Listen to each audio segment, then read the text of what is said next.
Shri Radhe everyone, मैं आ गई हूँ आप सबकी फेवरेट स्टोरी पॉकेट में आसमान का आज का एपिसोड लेके। आज का एपिसोड बहुत ही धमाकेदार और इंटरेस्टिंग होने वाला है, तो प्लीज़ वीडियो का एंड तक जरूर देखें। आज के एपिसोड में हम देखने वाले हैं कि दिग्विजय को जेल में डाल दिया जाता है और यहाँ पे रानी परेशान होती है उसके लिए। यहाँ पे हम देखते हैं कि स्टार्टिंग के ट्रैक में जो रानी और देवू होती है वो सोनोग्राफी के लिए यहाँ पर आई होती हैं, और रानी जैसे ही अपनी सोनोग्राफी होती है तो वो वेट करती रहती है रिपोर्ट का। तभी डॉक्टर जो होती है वो आती है और वो उनका जो चेहरा होता है वो बहुत ही उतरा हुआ होता है। तभी रानी उनसे पूछती है कि क्या हुआ डॉक्टर, आप तो बोल रहे थे सब ठीक है, सब नॉर्मल है, तो अभी आप क्यों इतने परेशान हैं।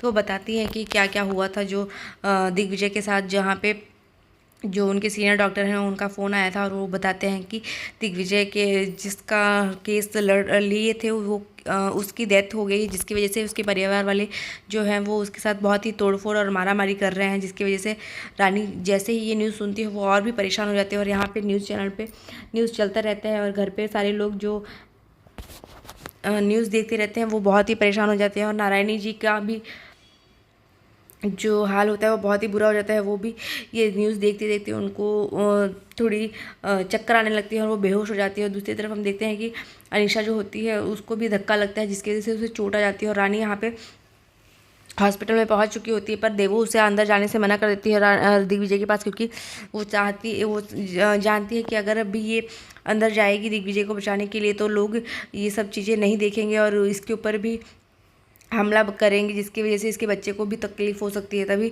देवू उसे बचाने के लिए पूरी कोशिश करती है और यहाँ पे पुलिस आ जाती है। तो पुलिस जो होती है वो दिग्विजय को लेके जाती है, अरेस्ट कर लेती है, क्योंकि वो बोलती है कि ये मामला जो है वो पुलिस के अंडर है, तो प्लीज़ आप लोग अभी इस तरीके से कोई भी नहीं कर सकता। और जैसे ही पुलिस उसे लेके जाती है तो ये नारायणी देखती है तो उसे तुरंत ही चक्कर आ जाता है और वो बेहोश हो जाती है। और यहाँ पर सब परेशान हो जाते हैं घर के लोग कि ये मतलब इस क्या हो गया। तभी डॉक्टर्स आ जाते हैं और डॉक्टर जो होते हैं उसे सब उसका चेकअप करते हैं। और यहाँ दूसरी तरफ देखते हैं हम कि जो दिग्विजय होता है उसे पुलिस की गाड़ी में बैठा दिया जाता है और यहाँ पे अनीशा जो होती है वो उसके पीछे पीछे जाती रहती है और उसे बोलती है तो टेंशन मतलब मैं पुलिस स्टेशन पहुँचती हूँ। और यहाँ दूसरी तरफ रानी जो होती है वो उसको आवाज़ देती है, पर उसे सब रोक के रखे रहते हैं, जिसकी वजह से वो जा नहीं पाती है। और यहाँ पे वो ऑटो करती है कि जल्दी से वो जाए, पर यहाँ पे हम देखते हैं कि देवू उसे पूरी कोशिश करती है कि उसे ना जाने दिया जाए, क्योंकि वो जानती है कि इस हालत में उसका वहाँ जाना बहुत ही परेशान हो सकते हैं, ये भी परेशानी में पड़ सकती है और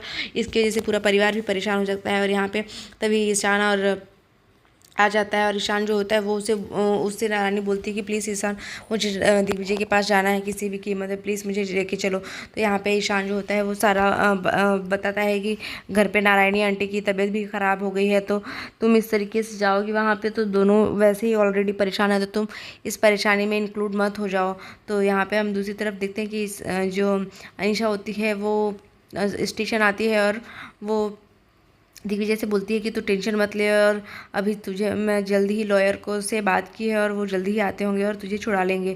तभी यहाँ पे वो पुलिस वालों से बात करती है कि सर आप इस तरीके से क्यों दिग्विजय को अंदर जेल में लॉकर में रखे हैं, क्योंकि दिग्विजय कोई क्रिमिनल और पुलिस चोर नहीं है जो आप इस तरीके से रखे हैं। तो पुलिस वाला बोलता है कि लेकिन मैम ये इन्होंने किसी की जान ली है तो वो भी एक क्रिमिनल की ही कैटेगरी में आता है, फिर चाहे वो डॉक्टर हो या चोर। तो इस तरीके से वो उसे बोलता है। और उसके बाद यहाँ पे अनीशा जो होती है वो भी बहुत वो सोचती है कि इतना तो मैंने नहीं सोचा था कि ये बात यहाँ तक आ जाएगी, पर मैं दिग्विजय तुम्हारा साथ नहीं छोड़ूंगी। और ये अपना जो चाल होता है वो चलती रहती है कि इस तरीके से वो दिग्विजय के दिल में अपना जगह बना लेगी और दिग्विजय को छुड़ा लेगी, तो दिग्विजय हमेशा उसके साथ रहेगा और अनीशा के चाल में फंस जाएगा और यहाँ पे वो रानी को भूल जाएगा। तभी यहाँ पे देखते हैं कि उसके पापा और भाई आ जाते हैं और यहाँ पे वो उसे बोलते हैं कि तू कैसा है, अब ठीक तो है ना। तो वो बोलती है कि हाँ। पर यहाँ पे हम देखते हैं कि दिग्विजय जो होता है वो बहुत ही परेशान रहता है और वो उसे बोलते हैं कि तू टेंशन मत ले, हमने लॉयर से बात की है, हम कुछ करते हैं जल्दी से ही। तभी वहाँ पे पुलिस आती है और वो बोलती है कि आप लोग यहाँ पे इतना भीड़ क्यों लगाए हैं, कोई सब लोग बाहर जाओ। तो सब लोग वहाँ से चले जाते हैं। दूसरी तरफ हम देखते हैं कि जो दिग्विजय होता है वो बहुत ही परेशान रहता है। और यहाँ पे नारायणी आंटी की भी तबीयत ख़राब हो जाती है। वो जैसे ही होश आता है तो जाती है मिलने के लिए। और यहाँ पे हम देखते हैं कि जो बड़ी माँ होती है वो उसे रोकने की कोशिश करती है कि तुम ऐसे हालत में कहाँ जाओगी, परेशान हो जाओगी। तभी वो अब उससे बोलते हैं कि तुम अभी रुक जाओ, सब लोग गए हैं उसे मिलने के लिए और सब आते ही होंगे। तभी यहाँ पे हम देखते हैं कि जो बा होती है और यहाँ पे रानी जो होती है वो भी सब लोग बा और जो नारायणी होती है वो सब लोग ऐसे ही बात करते रहते हैं। और फिर उस सब लोग रानी के ऊपर उठा देते हैं बात की सुबह सुबह वो उसकी वजह से ही ये सब चीज़ हुआ। रोज़ रोज़ पति के साथ झगड़ा करेगी तो क्या होगा, ये इंसान ही है ना, वो किसी ना किसी दिन तो उसके साथ ऐसा होना ही है ना। वो कितना अपने आप को कंट्रोल करेगा, कितने अपने इमोशंस को कंट्रोल करेगा। अगर रोज़ पत्नी घर पे ऐसे ही लड़ेगी, चिक चिक करेगी तो क्या हो जाएगा। और फिर इतना कुछ बोलने के बाद रानी वहाँ पे आ जाती है, सुन लेती है वो सारी बातें। फिर भी नारायणी आंटी जो होती है वो बार बार उसे वही सब चीज़ें ब्लेम करती हैं कि तेरी वजह से ही सब कुछ हुआ, तू आई है तब से हमारे घर में ये सारी परेशानियाँ आ रही हैं।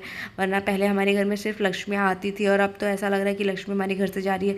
और रानी ये सब सुन सुन के सिर्फ रो रही होती है और कुछ जवाब नहीं देती। और यहाँ पे बात जो होती है वो भी उसे बहुत खरी खोटी सुना देती है कि तेरी वजह से ही ये सब, पता नहीं कौन से मनहूस घड़ी पे तेरे से शादी हुई है। और ये सब सुन के रानी जो होती है सिर्फ चुपचाप सुनती रहती है। यहाँ पे जो पिंकी होती है वो भी यही सब चीज़ें बोलती है कि इसे घर के अंदर बंद कर दिया जाए, वरना ये वैसे ही ये परेशान करती रहेगी सबको। तो इतना बोल के फिर वो वहाँ से रानी को बंद कर देती है और घर में उसे कहीं जाने से मना कर दिया जाता है। और यहाँ पे जो पिंकी आंटी होती है वो अपना चाल चलती है और वो बोलती है कि वहाँ पे अनीशा है, उसके साथ तुम्हें जाने की ज़रूरत नहीं है। और इतना बोल के फिर वो नारायणी आंटी जो होती हैं वो भी यही फैसला लेती हैं। और दूसरी तरफ देखते हैं हम कि जो दिग्विजय होता है वो बैठा रहता है और सारे जो चोर और क्रिमिनल होते हैं जेल के अंदर वो लोग उसे ठीक पॉक करते रहते हैं कि तू ऐसा है, तू तुम लोगों का तो अच्छा है यार, तुम लोग तो डॉक्टर हो, तुम्हें जान बचाने के भी पैसे मिलते हैं और तुम्हें जान से मारने के भी पैसे मिलते हैं। इतना सब कुछ वो सुनता रहता है। और फिर तभी वो सारी बातों को याद करता है किस तरीके से उसकी मम्मा ने उसे बोला था कि तुझे अच्छे से पढ़ाई करनी है और डॉक्टर बनना है, तभी हमारे घर का पूरा भविष्य सुधरेगा। और दूसरी तरफ हम देखते हैं कि ये सब याद करते करते वो रोने लगता है। और यहाँ पे तभी अनीशा जो होती है वो उससे बोलती है कि मैंने एक जो उसके फैमिली वाले होते हैं उनसे बात करती है कि हमने डॉक्टर्स पूरे बड़े लॉयर को हायर किया है कि जो बहुत ही रिपूटेड है और बहुत ही अच्छे लॉयर है, क्रिमिनल लॉयर है वो। तभी यहाँ पे दूसरी तरफ हम देखते हैं देवू आ जाती है और उसके लिए फ्रूट्स लेके आती है रानी के लिए। पर रानी जो होती है वो बहुत ही परेशान होती है, उसे कुछ खाने की इच्छा नहीं होती है। वो बोलती है कि ये किस तरीके से ऐसे मुझे अंदर रख दिया जा रहा है यार, मुझे दिग्विजय से मिलना है, मुझे उसके पास जाना है, पर ये लोग तो मुझे जाने ही नहीं दे रहे हैं। और यहाँ पे हम देखते हैं कि देवू उसको समझाने की कोशिश करती है कि देख, अगर तू इस हालत में कहीं बाहर जाएगी तो तुझ पे भी दिक्कत आएगी और तू भी परेशान होगी, जिसकी वजह से सब परेशान हो जाएंगे।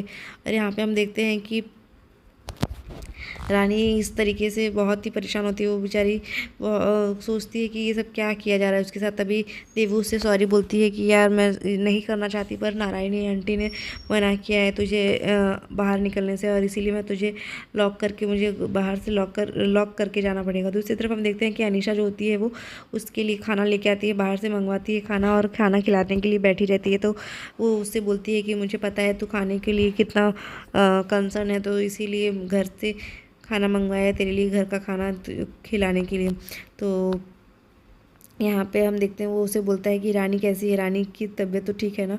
तो फिर वो बोलता है कि मुझे भूख नहीं लगी है, तुम मत खिलाओ। तो बोलती है कि ऐसे ज़्यादा मतलब नखरे मत कर, तू जल्दी से चुपचाप खा ले और मैं कहीं नहीं जाने वाली हूँ। क्योंकि वो उसे बोलता है कि तुम चली जाओ घर पे, वैसे भी बेल कल होने वाली है। और वो रानी के खिलाफ बहुत कुछ उसे भड़का देती है कि रानी अभी भी पढ़ाई कर रही है, उसे लॉक कर दिया गया है घर में, वो खुद को बंद कर ली है, अपने आप को अपना माइंड डिस्ट्रैक्ट करने के लिए वो पढ़ाई कर रही है। क्योंकि उसे ऐसा लग रहा है शायद वो इस सब मामले में पढ़ेगी तो उसको स्ट्रेस होगा, तो इस वजह से वो अपने आप को डिस्ट्रैक्ट करने के लिए वो पढ़ाई कर रही है। तो इतना सुन के दिग्विजय को गुस्सा आता है कि ये कैसे कर सकती है। और दूसरी तरफ रानी जो होती है वो कैसे ना कैसे जुगाड़ लगा के वो निकल जाती है और ऑटो पकड़ के और पुलिस स्टेशन आने लगती है। तभी रानी के लिए वो बोलता है कि कैसी लड़की है, इसको इसका पति यहाँ पुलिस स्टेशन में है और उसे मैं नहीं बोल रहा हूँ कि आके वो धरना दे दे, पर एटलीस्ट एक बार हाल समाचार लेने तो आ सकती है ना। तो यहाँ रानी बहुत परेशान होती है दिग्विजय से मिलने के लिए और वो ऑटो वाले से बोलती है भैया प्लीज़ जल्दी चलाइए थोड़ा। और यहाँ पर जो अनीशा होती है वो अपनी चाल चलती रहती है। आज के एपिसोड में बस इतना ही है फ्रेंड्स, मिलते हैं नेक्स्ट एपिसोड में। यहाँ रानी जो होती है उसे शक हो जाता है कि ये सब कोई सोची समझी किसी ने साजिश की है दिग्विजय को फंसाने के लिए, और यहाँ पे वो उससे मिलने के लिए आ जाती है तो दिग्विजय को अच्छा लगता है। अब देखते हैं नेक्स्ट एपिसोड में क्या होता है।